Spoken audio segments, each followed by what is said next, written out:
Blur bidding causes a flash crash, Captainz ascending, destination moon, and a brand new mint out of Yuga Labs. Welcome back to the Crypto Gorilla YouTube channel. Today we're going to talk about what's been going on in the market. If you like this kind of content, would you kindly hit that subscribe button? And as usual, I'm not a financial advisor. This is just my opinion. So we finally had a wrench thrown in the whole Blur bidding wars. If you were online this weekend, you might have seen the flash crash that happened in a few collections, but mainly in Bored Apes. If you take a look at this chart of the apes, you could see that they were trading roughly around 70 Ethereum. And then there's this massive dip under 60 down to about 58 ETH. And then within one day, it recovered back to 67 Ethereum. Now, this was all due to MachiBigBrother. He woke up and chose violence. He was holding something like 150 apes, and he accepted bids on 100 of them in a very short amount of time. So if you had Ethereum ready and you had conviction to buy the dip, you could have made an easy 10 Ethereum play. Now, I think this did give a bunch of people a wake-up call on the dangers of Blur bidding, because a very small amount of people can affect the market in a very big way. Some typical names are MachiBigBrother and Franklin. And if you had multiple bids on other deeds, say you had 4 or 5 bids out there, in a situation like this, all 5 are going to get accepted, and then you're going to have 10 ETH locked up, and the floor is going down, so you can't list to get out at break even,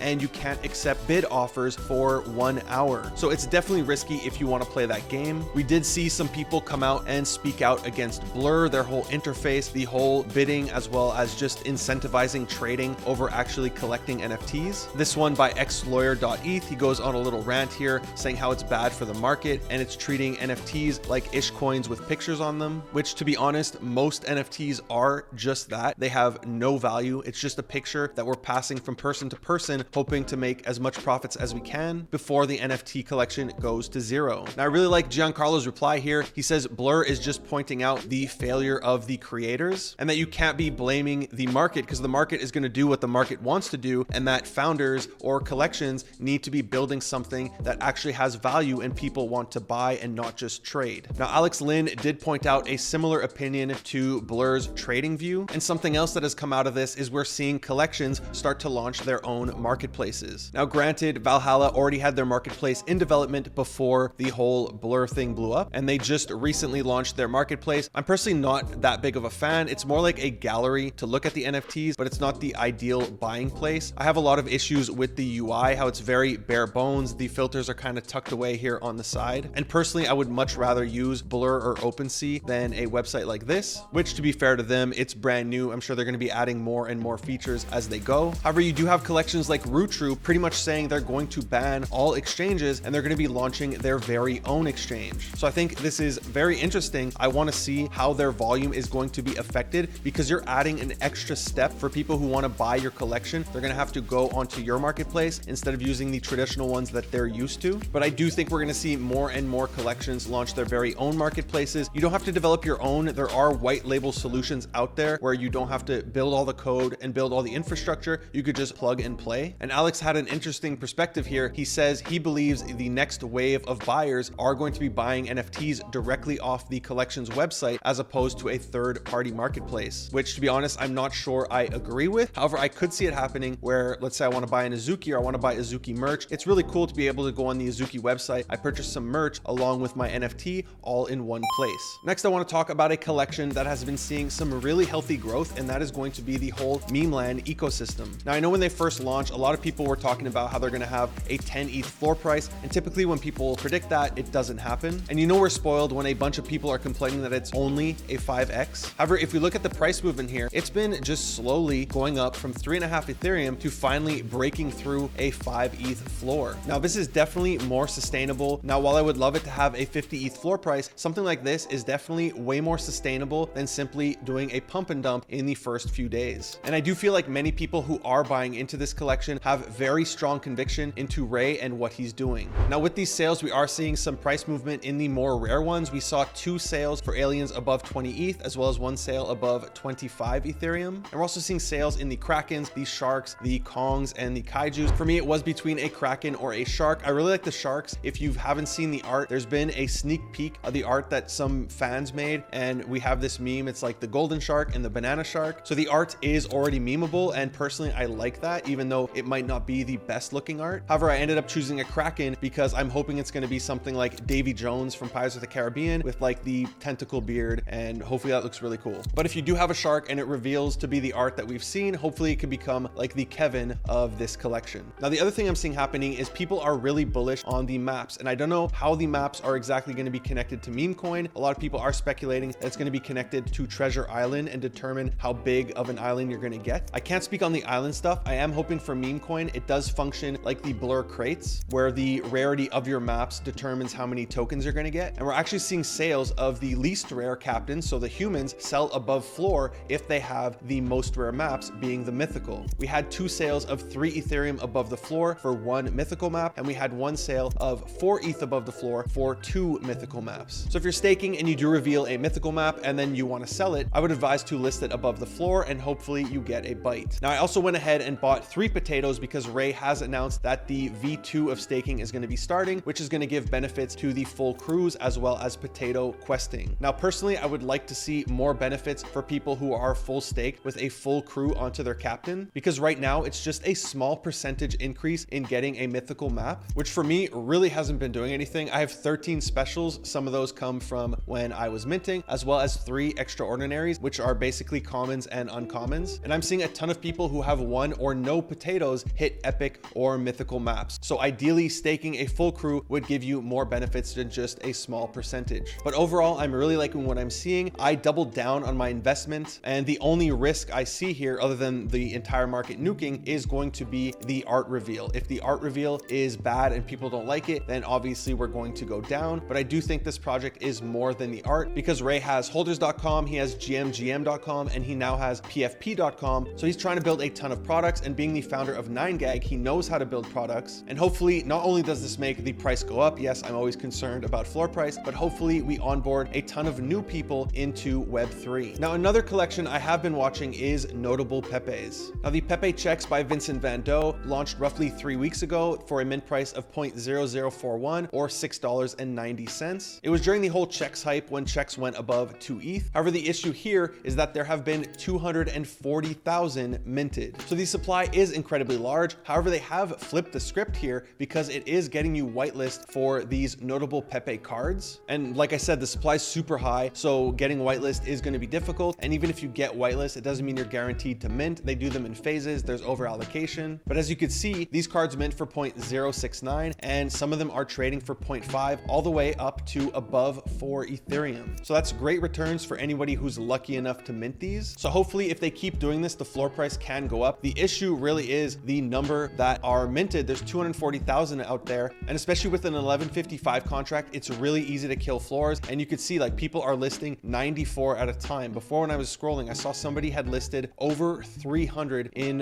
one single listing. I don't like when people do that because it just destroys any potential for the floor. Now, a really good idea that somebody mentioned to me would be to have auctions for the notable Pepe cards, but not auctions in ETH. Have people put up their Pepe checks. So let's say I have 50 Pepe checks, I can bid 23 on a specific card, and if I win that auction, I have to lock them in. If I win the auction, you automatically burn my Pepe checks, and in return, I get the notable Pepe. Now, I think that would be a really great idea. It would make the collection deflationary, and I think it would be really interesting to see how many Pepe checks people are willing to bid on a specific notable Pepe. Next up, we have a couple of news stories out of Yuga. The first one is going to be that the 1-of-1 key sold for $1.6 million.